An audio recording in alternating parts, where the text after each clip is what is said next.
Alô Brasil, boa sexta-feira para todos vocês. Lembrando que tem um monte de vídeos para você que é assinante do Gusta Plus. Sim, você é membro que financia essa bagunça, que dá comida para esse gato maravilhoso que tá com cara de tonto aqui do meu lado. Basta assinar o Gusta Plus, clica aqui embaixo em Join, tá? E agora dá para assinar pelo aplicativo do YouTube no iOS ou pelo computador. Você clica aqui embaixo em Join e venha para cada vez mais conteúdo. Eu falei sobre 5 contratos questionáveis para os membros, só para os membros, e também fiz um vídeo sobre as 4 novas regras do beisebol para essa temporada. Sim, 4, porque o calendário mudou também, tá? Tem o pitch clock, tem o shift banido, regulado, tem o calendário e tem as bases maiores. Então eu falei por que dessas mudanças e o que muda nesses vídeos para os membros Gusta Plus. Mas vamos falar de 5 jogadores ainda disponíveis no mercado neste NFL com Anthony Curti. Eu espero que nenhum deles seja contratado. Até o André, nosso editor, mandar o vídeo para mim e eu postar nessa sexta-feira, porque eu estou gravando na quinta-feira para dar tempo de edição. Então, por favor, times da NFL, não contratem esses times até sexta-feira para o vídeo não ficar velho. Se eles contratarem todos os jogadores, eu vou postar o vídeo mesmo assim, que vai dar muito trabalho fazer de novo, né? E aí o vídeo só ficaria pronto no sábado.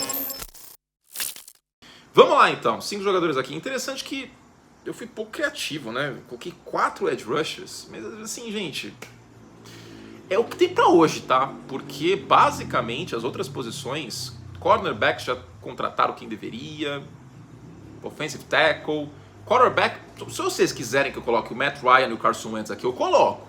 Mas eu acho que não vale. Eu acho melhor não. Então temos 4 edge rushers e um wide receiver, certo? Lembrando que o edge rusher, pra mim, eu entendo quem prefere cornerback como posição mais importante da defesa, mas pra mim, o apressador de passe, o edge rusher, é o jogador mais importante da defesa. Então eu dei um peso posicional aqui, obviamente.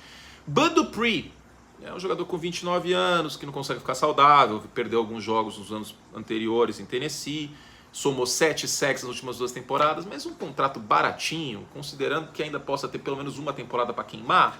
Por que não? E por que eu falo baratinho? Cara, sei lá, 8 milhões para o Bud Dupree com um contrato com incentivos, por exemplo, se ele bater 7, 8 sacks, se ele jogar todos os jogos, se estruturar direitinho, se combinar direitinho esse contrato, acho que pode ser uma boa pedida, tá? Um jogador que saudável, acho que pelo menos mais uma temporada ele ainda pode render. Não vai ser a principal peça, obviamente, de um pass rush, mas se ele tiver ajuda, principalmente, eu acho que pode dar certo. Agora, esse outro jogador aqui, eu acho que ainda pode render. O Leonard Floyd, que foi cortado pelos Rams, porque ele foi uma vítima do teto salarial, porque os Rams precisavam entrar no teto. O Leonard Floyd é um cara que com potencial de 10 sacks. Mas, a exemplo do Brandon Staley, que depois de ser coordenador defensivo dos Rams, talvez o melhor coordenador defensivo da NFL naquela temporada 2020, foi para os Chargers e, na minha frase, eu peço desculpa, Brandon Staley, mas é uma verdade, sem meu Aaron Donald eu não consigo, pode ser que o... Tadinho. Ah, Brandon Staley, pô, você fez muita besteira. Sem o meu Aaron Donald eu não consigo, né, Leonard Floyd? Sem ter o Aaron Donald com bloqueio duplo toda hora, talvez você não consiga produzir 10 sacks. Mas eu acho que ainda dá pra investir nele, né? Ele melhorou muito a produção de Chicago indo pros Rams. É um cara, pelo menos mais 1, 2 temporadas ainda pode produzir. Esse aqui é gatilho pro torcedor dos Chiefs. Mas torcedor dos Chiefs, a gente já conversou sobre isso, né? Um cara que teve 5 sacks na temporada passada. Eu sei que nos playoffs ele joga muito bem. Eu sei que ele tem muitos bons números na pós-temporada. É o Julian Edelman dos defensores, né? Chega playoff, o cara vira Super Saiyajin.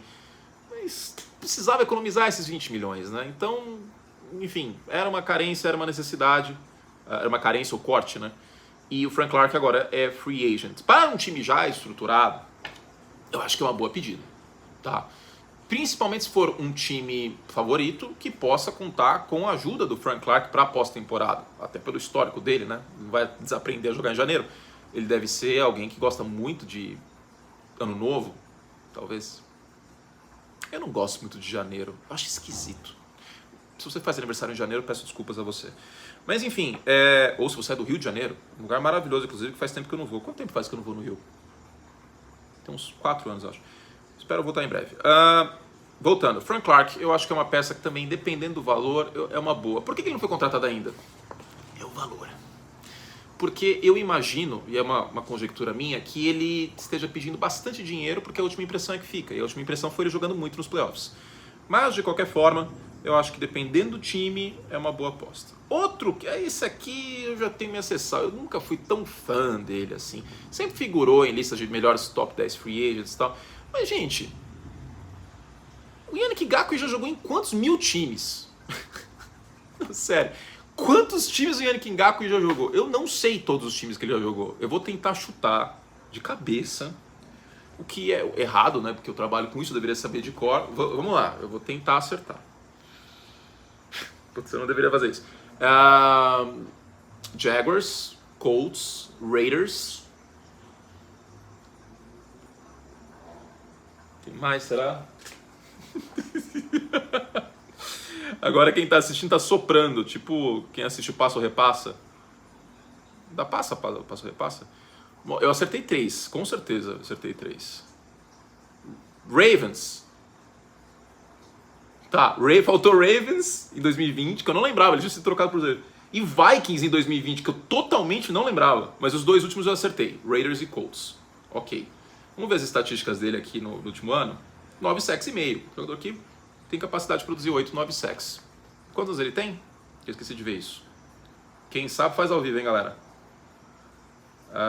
27 anos. Ok, pagaria uns 13, 14 milhões nele por ano, sim. Um contrato com dinheiro garantido nos primeiros anos, claro. E agora, finalmente, vamos ao último nome dessa lista, um wide receiver. Odell Beckham Jr. Vocês lembram do Odell? Daniel Ricciardo, da NFL? Agora eu irritei todos os fãs do Daniel Ricciardo e todos os fãs do Odell Beckham Jr. no mesmo vídeo. Que coisa maravilhosa. Mas ó, o exemplo do Daniel Ricciardo tá tirando o ano sabático como reserva da Red Bull. O Odell Beckham Jr. tirou o ano sabático no passado, porque se recuperou de lesão, mas já estava muito tarde na temporada, chegou até a visita em Dallas, não foi pra frente o negócio. Em meio aos nomes ainda disponíveis na free agency, na posição de wide receiver, se preparem. Kenny Golladay, Robbie Anderson, Randall Cobb. Randall Cobb é o Gil Cebola da Aaron Rodgers, se ele for para os Jets, Randall Cobb vai junto. N'Keal Harry.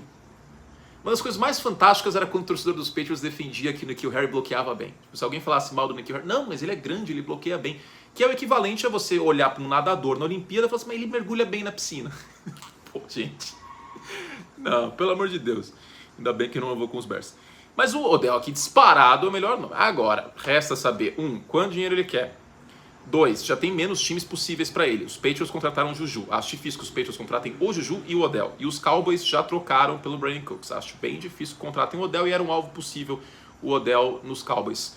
Então, ao que tudo indica, ele quer bastante din-din. Os times não estão dispostos, porque ninguém sabe que o Odell Beckham Jr. vai aparecer na temporada 23, o quão saudável ele está. Mas, considerando que a gente viu nos Rams e indo para um time potencial favorito, acho que pode ser uma boa. Eu vou dar um exemplo. Buffalo Bills. O Buffalo Bills não se mexeu muito nessa free agency, né? E a gente viu o Cincinnati Bengals trazendo Orlando Brown, que pode ser um reforço interessante para o jogo terrestre. A gente viu o Kansas City Chiefs aí também, acho que, como eu falei no Vencedores e Perdedores, não exagero o fato, aliás, né, do Juju, tá tudo bem, tudo tranquilo lá. Acho que os Bills, depois dessas eliminações dos playoffs, tão dolorosas, né? Aquela que o Josh Allen não teve a bola na prorrogação. Aí esse Bills e Bengals foi uma tragédia para comentar esse jogo, hein? Puta, eu cheguei, ó, né, na lua, feliz pra caramba. Putz, que escala maravilhosa, fazer Bengals e Bills. Chegou o show, foi... É que eu sou fã do Joe Burrow, né? Eu fiquei feliz de ver o Joe Burrow jogar, mas eu fui muito fã do Josh Allen, não jogou nada naquele jogo. Coisa terrível que foi aquela partida, meu Deus do céu. Enfim, pelo menos eu fui premiado com aquele Chargers e Jaguars, né? Aquele jogo foi bom. É isso! Fizemos tudo bem que podíamos. Eu vou trocar minha frase. Cansei, não quero mais fazer estrago. Eu vou trocar minha frase de efeito final de vídeo. Muito pesado, fazendo todo estrago que podia. Não, vou trocar. Então, se vocês tiverem sugestões para minhas frases de despedida, mandem aí nos comentários, tá bom? É isso, esses 5... aliás, tem mais vídeo, né? Esse aqui é o NFL Country Curte, não é top 5. Como eu sou burro. Desculpa, André, que tá editando, ficou perdido. Vamos lá, vamos seguir com o programa. Well. Vamos seguir com o programa, falar sobre 2 novelas maravilhosas nesse final de semana. Lembra quando o Aaron Rodgers disse que não ia demorar muito e eu falei que só trouxa acreditava nisso? Ainda bem que eu falei, pelo menos eu fiz a minha ressalva, que não dava para acreditar muito que fosse ser rápido essa situação. Estamos no limbo, assim, total e completo em relação a essa situação do Aaron Rodgers. Mas se vocês me perguntarem, o Rodgers vai ser trocado? Eu acho que vai. Não tem o menor clima para ele voltar para os Packers. O Mark Murphy dá declarações pró-Jordan Love, o Mark Murphy, presidente dos Packers. Pró-Jordan Love, dia sim, dia também. Tá? É o mesmo filme, gente. É impressionante como a história se repete. A mesma coisa que aconteceu com o Brett Favre. Os Packers cansaram do Brett Favre causando de aposentar, não aposentar, e seguiram a vida com o Aaron Rodgers. Aí o Aaron Rodgers, que viu aquilo tudo, Porque o que acontecia nos Packers? O Brett Favre era o Silvio Santos e o Aaron Rodgers era o Gugu. E o Gugu queria muito programa no domingo, que ele tinha o Vivo à Noite no sábado. E aí ele ficou esperando pra sempre até ter o programa no domingo. Afinal das contas, ele acabou tendo um domingo legal. O Aaron Rodgers viu como é um saco essa situação. E ele foi lá e fez a mesma coisa. Tipo, por quê? Mas enfim, já foi. Não tem o menor clima para ele voltar. Não tem espaço para Aaron Rodgers em outras equipes. Eu não vejo nenhuma outra equipe muito disposta a fazer isso, porque tá muito engatilhada essa troca. Não sei se algum time iria se meter. E aí no início da semana, teve torcedor dos Packers animado com a possibilidade de Lamar Jackson e tal. Gente, com o dinheiro preso que vai ficar desse contrato do Aaron Rodgers com troca, eu acho muito difícil. Muito difícil que chegue o Lamar. Muito, muito difícil. Então a tendência é, Green Bay segue com o Jordan Love e o Aaron Rodgers vai para o New York Jets. Falta só compensação. O que está acontecendo? Está um cabo de guerra. Um lado puxando de um lado, outro lado puxando de outro, mas eventualmente prazos existem. E o prazo aqui deve ser o draft. Quanto mais próximo do draft chegar, mais deve haver uma pressão para esse negócio finalmente acontecer. Eu acho que deve estar bem nas entrelinhas, assim, coisa de compensação. Tipo, se o Aaron Rodgers chegar nos playoffs, vira uma escolha de tal rodada. Se o Aaron Rodgers jogar a temporada de 2024, vira uma escolha de tal rodada. Deve ser questões de pormenores, essa relação da troca, tá? Mas eu ainda acredito que vai acontecer. Finalmente, a novela Avenida Green Bay vai acabar. Foi basicamente que nem a Avenida Brasil, inclusive, né? Quantas referências de televisão brasileira que eu tô fazendo aqui, que eu vou dar um spoiler aqui, se você não assistiu a Avenida Brasil, pula. Mas basicamente ficou toda aquela enrolação da Nina mostrar as fotos do Tufão pro Tufão, da Carminha com o Max, e o próprio Max foi lá e mostrou as fotos. Aí depois ficou uns 10 capítulos de meio que barriga nessa novela. E essa novela Aaron Rodgers também, né? Basicamente, o Aaron Rodgers já falou que é pros Jets, que foi equivalente ao Max mostrar as fotos da Carminha. Nesse caso, o Aaron Rodgers é a Carminha, o que fica um tanto quanto esquisito. Mas seguimos a vida, porque eu sei que tem um monte de gente que já tá preparada pra comentar: eu não gosto de novela, nossa, novela é um saco. Tá bom, gente, tudo bem, vocês não gostam de novela. Eu não gosto de dorama, que aquela é novela, acho que é novela da Coreia do Sul, se eu não me engano. Tudo bem, não tem problema vocês não gostarem. Mas eu gosto e eu falei. Lamar Jackson, seguindo. Bom, meu Brasil, outra novela agora. Eu vou usar o termo novela, tá? Se quiser eu posso mudar pra séries. As pessoas odeiam muito novela, uma coisa louca, elas ficam ensandecidas, cara. Isso porque eu não falei de Big Brother, hein? Se eu falasse de Big Brother, as pessoas iam dar unfollow no canal. A novela Lamar Jackson, eu já falei muito sobre ela, já falei de 5 times possíveis e tudo mais. Mas sabe o que eu ia falar? Ela provou 2 coisas muito importantes. Muito, muito importantes. Que não dá pra... Já dizia a música, é impossível ser feliz sozinho. Você precisa de ajuda. Quando você está numa posição como o Lamar Jackson, você precisa de ajuda. Você precisa de empresário, você precisa de relações públicas. Nessa semana ficou evidente essa questão de relações públicas. Por quê? Porque ao declarar, ao escancarar que ele pediu troca, ele fazendo isso, e não o empresário dele, você tira um verniz de neutralidade do jogador. E aí não parece que são negócios. Parece que é picuinha, parece que é treta, parece que ele é mimado, papipopopó. Não tô falando isso, não tô falando que eu acho isso. Mas muita gente deve estar pensando isso. Que o Lamar Jackson não é um líder, não é um quarterback, porque ele é explosivo. E porque, bom, se a gente fala isso do Aaron Rodgers, a gente tem que falar do Lamar Jackson também. Eu acho que é muito importante ter cautela nessas horas. Eu não tô vendo o Lamar ter essa cautela. Eu até entendo o movimento que ele fez para voltar à mídia, para as pessoas voltarem a falar sobre o Lamar e tentar forçar uma troca e tudo mais. Mas nessas horas que seria bom ele ter uma agência de marketing esportivo representando ele, ter um empresário falando por ele.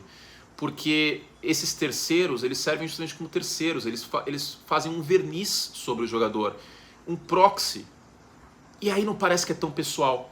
E pelo fato do Lamar ter tomado as rédeas nessa situação como um todo, parece que é pessoal a situação dele com os Ravens. Eu não sei se é, sinceramente, pode ser até que seja. Mas não acho que seja bom para outros times ficarem interessados nele. Então, independente do que acontecer, eu acho que para o médio e longo prazo, uma coisa que o Lamar Jackson precisa muito pensar com carinho é ter um empresário. Porque ajudaria bastante, talvez ele não estivesse nessa situação toda, nesse limbo que ele está, se não fosse por isso. E eu compadeço do Lamar porque a verdade é essa, ele está num grande limbo. Ele não sabe onde ele vai jogar em 23. Ele não sabe nem se ele vai jogar em 23. Então, o pior de tudo não é o fato consumado nesse caso, porque tendo o fato consumado você consegue lidar e etc. O pior de tudo é a espera por esse fato e a mente começa a viajar e não saber o que vai acontecer. Então, complicada essa situação, bem complicada. Espero que você resolva da melhor forma possível, certo? Uma dica cultural, no final do programa. Bom, meus queridos, dica cultural aqui para vocês. Eu tô querendo trabalhar um pouco menos neste ano. Isso não vai afetar aqui o YouTube e o canal, fiquem tranquilos. Mas não é que eu quero virar vagal, etc. Mas porque eu cheguei à conclusão que eu preciso dar um up na minha qualidade de vida e na minha saúde e tudo mais. Porque muito o que acontecia é que eu trabalhava 12, 13 horas por dia. E aí eu descontava em alimentação, comia muito mal. Vocês não têm ideia o quanto eu comia mal. Eu peço licença a você, nutricionista que está assistindo esse vídeo, coloque no mudo, que não vai ser legal o que você vai ouvir. Mas, cara, eu pedia hambúrguer com uma frequência muito grande. Cortei isso, hein? Cortei isso. Eu descontava na comida, dormia tarde pra caramba, ficava vendo documentário até altas horas da madrugada, série, etc. E aí, nessas últimas semanas, esses últimos meses, aí vocês vão falar, curte, mas não era dica cultural? Eu falei assim, justamente. Eu tive um estalo, porque eu estava assistindo um dos vídeos que eu fiz, aí eu olhei aqui, falei, cara, tem uns livros aqui que eu não li. Né? Um ou outro. Por exemplo, Battle Royale. Battle Royale não terminei, tá? Mas tem outros livros ali. Eu vou dar um exemplo aqui objetivo, que está aqui fora que eu estou lendo.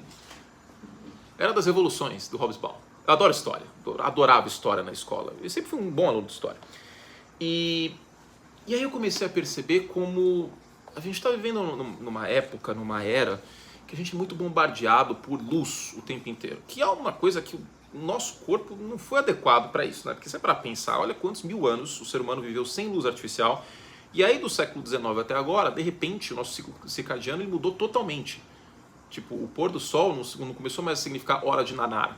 O pôr do sol começou a significar happy hour, beijo na boca, sériezinha no Netflix. E aí eu comecei a pensar sobre isso. Então eu comecei a me forçar, e essa é a dica cultural. Eu sei que é muito difícil nessa sociedade que a gente mora, no país que a gente mora, com tanto que todos nós trabalhamos, a gente chegar em casa e ler um livro. Mas eu juro que faz toda a diferença. Se ligar um abajurzinho na cama, e em vez de ficar no celular vendo um monte de coisa, ou até aqui no YouTube, estou metendo a MTV aqui, né? Desliga o YouTube, vai ver um livro, vai ler um livro, mas eu não quero pagar de elite arrogante intelectual, não é isso. É realmente algo que eu gostaria de compartilhar com vocês porque me ajudou bastante. Nessas últimas semanas eu venho lendo antes de dormir, eu estou pegando no sono mais gostoso, até porque não fica uma tela com luz azul na minha cara. Ler é um negócio que ajuda bastante a ansiedade também. Então, se eu puder recomendar isso a vocês, o livro que for, pode ser Harry Potter, pode ser 50 Tons de Cinza, pode ser um livro de não ficção, uma biografia, enfim. E quero tentar colaborar com isso também, voltar a escrever livros, né? Tenho 3 publicados, o Manual de Futebol Americano, o Guia de Fantasy Football, que escrevi com o Dudu, e o Crônicas do Futebol Americano. Voltaremos, tá? Prometo que voltaremos. E é algo que eu sinto falta. Vamos ver como vai se desenvolver esse ano, etc. Mas é isso, tá? Então a dica cultural são livros, né? Pode ser Kindle também, nada contra o Kindle, muito pelo contrário, eu tenho um. Mas eu acho que é importante, nem que seja 2 páginas. Começa lendo uma página só. Uma página só, lê lá, Aí no dia seguinte, 2 páginas, 3. Aí depois vocês me contam, tá? Mas eu acho que leitura é um negócio, é um hábito, faz bem pro nosso corpo. Certo? Beijo carinhoso para todos vocês. Obrigado pela audiência em mais um NFL Contra e Curte. Lembrando que em abril a gente vira a página e fala sobre o draft da NFL. Tem muita coisa legal. Esse draft tem muitas histórias, tem muito time buscando quarterback, tem bons jogadores defensivos, tem uma classe de wide receiver e cornerback que não tem uma unanimidade. Vai ser bem gostoso conversar sobre o draft nesse ano. Bom, beijo e até a próxima. Você tenha um ótimo resto de dia. Tchau.